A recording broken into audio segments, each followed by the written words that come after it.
My name is Gia. I've been married to Josh for 3 years now. Even though we haven't had kids yet, we are happily sailing through our married life together. His family has a large number of close relatives, and they all get together over Christmas. I get roped in to entertain these guests. Josh being the eldest son, and I, as his wife, I'm supposed to assist his mother in preparations. It wouldn't be so bad if it were just that. The toughest part for me isn't Christmas, it's Thanksgiving. During the 4-day weekend, all the relatives gather at once and feast together. I have dreaded this holiday ever since I got married. It's not that I dislike having holiday parties. In fact, I enjoy them a lot. I don't mind cooking or making various preparations when relatives come over. It's the blatant mother-in-law's bullying that I can't stand. Right from the start, she viewed me as a woman who stole her precious son, an enemy. She's got this perception. When we went to visit her the day after our wedding, she straight up said to my face, "I don't acknowledge you as my family. Mark my words." Even I, someone who has thick skin, was stunned to say the least. I thought, wow, is she seriously that jealous of me? Since I understood I wasn't her cup of tea, I resolved to be as unobtrusive as possible. However, I remain an enemy no matter what I do to comply, and she's never pleased with me. When I follow her instructions in cooking, "It's tasteless. If you can't even cook, you don't deserve to be the wife of my son." When I hang the laundry, "You are doing it all wrong. Redo everything." When I clean the room, "There's still dust over there. What are you, blind?" Just like that, she criticizes every move I make. When I talk to Josh about it, he says, "Yeah, she's going a bit too far. Let me speak to her." He asked her to tone down her remarks about me, to which she weeps crocodile tears, saying, "I just want her to be a good wife." She tried to get his sympathy. I'm like, who would fall for fake tears like that? To my shock, Josh starts comforting her. "Mom, I'm sorry. I didn't mean to hurt you. I just want you guys to get along, you know." He nearly tears up himself. It's so pathetic that it makes me want to cry. When something like this happens, he calms up around her for a while. He even tells me, "Mom cares about you and is looking after you. Can't you meet her halfway?" It reaches a point where I can't take it anymore. I'm doing my absolute best, you know, but it seems no matter what I do, she isn't happy. So what can I do? I end up snapping at him, although it's not entirely his fault. He's been acting all nervous lately, trying to make things between Yolanda and me. That's been irritating me for some reason. When I raise my voice, he seems lost and just mutters, "Sorry." That's all he says. If he's sorry, he should do something about his mom.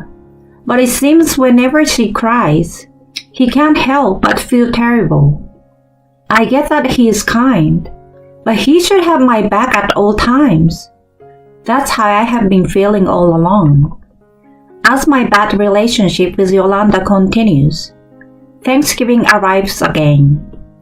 As usual, we were summoned to her place, and I'm getting ready with food and drinks for the impending crowd of relatives. Josh tries to help, but Yolanda holds him back, engaging him in a constant conversation to keep him from assisting me. Despite his troubled look, he can't ignore her and ends up chatting with her. After a while, The relatives start showing up one after another. I know most of their names, but there are a few unfamiliar faces. I signal Josh over and ask, "Who are they?" That's Mom's younger brother's family. Uncle Nick and Aunt Erin, and that's my cousin. It's my first time meeting them, so I introduce myself and start a brief chat. Uncle Nick is so friendly that I can't believe he's Yolanda's brother.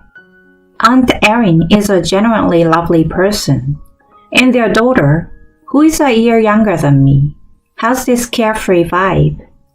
"Oh, you're Gia, the wife of Josh, right? So happy to finally meet you." Alana, Josh's cousin, almost jumps on me to give me a big hug. There isn't anyone my age in the usual crowd, so meeting her is exciting for me. When Yolanda sees me cheerfully chatting with Alana, she walks over and whispers, "What all this chit-chat? Get back to your work." She hisses into my ear in a low voice. She's wearing a smile that doesn't reach her eyes. She detests seeing me having fun with the relatives. To avoid upsetting her father, I quickly go back to the kitchen. A few minutes later, Alana comes in as I'm frantically preparing alone. "Hey girl, what you doing? Let me help you." "Oh really? Thanks." I ask her to serve food onto plates, and at that moment, Yolanda must sense something and come into the kitchen. She shoots me a nasty look, then immediately switches to a smile and turns toward Alana. "Don't worry, Alana. This is something Gia said she wants to do. Hey, could you pour drinks for everyone instead?" Alana gives me a worried look, but dealing with Yolanda's mood swing is more of a hassle, so I say, "Yeah, I'm good here. So can you handle that for me?" Then she follows Yolanda out of the kitchen. Yolanda comes right back, looking like a devil. "Don't make others do your work, you useless thing. Next time you pull something like this, I won't let you get away with it easily." I simply apologize and continue with preparations in silence. Alana checks on me occasionally, but thinking it will be a hassle if Yolanda catches me again, I force a smile and tell her everything is okay. After a while, the food is finally ready, and I start serving the relatives seated around the big table. Yolanda doesn't lift a finger to help, and when Alana and Aunt Erin try to assist, she said, "She wants to do it herself, so let her. Just watch over her." She comes up with a convenient lie and is adamantly unwilling to let me receive any help. I feel Alana's concerned glances, but I pretend not to notice and continue serving the food. Of course, Josh doesn't even try to intervene, being afraid to upsetting his mom, and quietly sits in his seat. Will this keep happening forever? I suddenly feel everything turning bleak. After finishing serving all the dishes, I take a break alone in the kitchen, snacking on leftovers and lounging on a chair. I hear Yolanda's loud laughter coming from where everyone's gathered. She keeps going on for so long that curiosity takes over me, and I take a peek. Once I listen in on their conversation, I realize that what she's saying is beyond appalling. "Well, you know, Gia is really useless. No matter how many times I tell her, she just can't get the chores right. I don't know if she will ever get it. It's ridiculous, you know." She cracks up after saying that. It turns out, the laughter I've been hearing is just her bad-mouthing me. I know she dislikes me, but I never imagined she'd make fun of me in front of relatives. Her voice is loud, so I'm pretty sure the entire room is aware of my faults now. I glance at Josh. who is awkwardly smiling and not saying a word despite being in a position to fight for me. Why is he smiling? I can't help blurting out. The person who should have my back is just sitting there, laughing awkwardly without a protest. I'm incredibly frustrated and feeling pathetic. Yolanda keeps spouting one bad things after another about me. She can't even hang the laundry right, so I always have to redo it. Cleaning either. There are always some dirty spots left. In the end, it's double the work for me. See, the food is kinda meh, isn't it? She doesn't make an effort. Even though the relatives don't seem genuinely amused by the stories she is sharing, they're going along with the mood. They laugh and nod in agreement. I feel for you. They sip drinks while listening to her bad-mouthing me. I can't do this anymore. I feel all the anger I've been holding back surging up, realizing I can't take it anymore. As I step inside the room to say I'm leaving, a spoon suddenly flies toward Yolanda with tremendous force. Oh my God! She barely dodges it, but it flies right past her head at incredible speed. She can't seem to grasp the situation, and everyone else freezes too. I'm also confused as to who threw the spoon. Then, someone speaks up. You have been spouting nonsense all this time. Who are you to speak like that? I turn towards the boys. Alana. She still hasn't noticed me standing by the door. She glares at Yolanda and says, Do you even realize how much burden you're putting on Gia? Making dishes for this many people all by herself is insane. You don't even let me help her and say she wants to do it alone.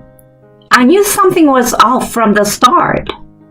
Yolanda is clearly panicking and blurts out, It's true. She always does things on her own. Alana finally notices me in the room and asks, Is that true, Gia? Well, even though I was seething with anger moments ago, I can't find the right words to say in front of everyone. Seeing me struggle, she encourages me. It's okay, Gia. Tell us the truth. I try hard to hold back my tears as I look straight at her. I never said such things. Yolanda always nitpicks everything I do and verbally abuses me. Hearing that, she stands up, fuming. Don't you dare lie! You're basically a useless woman who can't do any housework in the first place. Alana grabs a wine glass and throws a drink at her face this time. What the? Drenched in wine, she doesn't immediately grasp what has happened. She's completely stunned and frozen in time. Alana opens her mouth again and says firmly, Seriously, get real. Can you even handle preparing all the food for everyone by yourself? Can you even cook dishes this good? Despite Yolanda constantly picking on me, she isn't particularly skilled in household chores herself. If she claims she can, Alana might immediately retort with, Then do it now. She must sense it too, so she keeps her mouth shut. Then Alana looks around and says to everyone, And you people, just fake smiling and listening. Shame on you. You are all a disgrace as human beings. Having rotten people like this as relatives is embarrassing. Even if they didn't truly agree with Yolanda, they were indeed going along with her. Everyone is quiet and looking down, seemingly feeling guilty. Alana looks around the table and says, You all are supposed to be mature adults, but you can't even say sorry. How pathetic!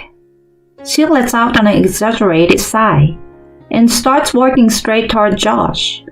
She then grabs a wine bottle nearby and pours it upside down over his head. Looking confused, he's at a loss for words. How about that? Feeling refreshed now? Just so you know, you're the worst. Despite your wife always going through this, how can you just sit there like it doesn't concern you? Are you a statue or something? Should I toss you out like bulky garbage? Scolded by his younger cousin, he's thrown off balance. Well, I've tried telling my mom a few times. He tries to justify himself. If nothing changed in the end, it's pointless, isn't it? You can't even understand something as basic as that? You're failing as a husband. I feel so bad for Gia. She's way too good for Aunt Yolanda and you. She brings a hammer down on his head. Suddenly, he stands up and walks toward me. He then immediately starts apologizing. I'm really sorry, honey. Stunned by his unexpected action, all I managed to say is, "It's okay, don't worry." Alana comes over to me and grabs my arm. "Come on, Gia, let's go grab something good to eat." So she takes me in her car to an Italian restaurant she likes. We talk about a lot of things, and I feel completely refreshed. Afterward, Yolanda and Josh apologized to me, and Alana gave them a stern scolding to ensure it wouldn't happen again. After the embarrassment in front of our relatives, I bet Yolanda won't pick on me anymore. Josh promised he wouldn't overlook it again, so this time, I will let it slide.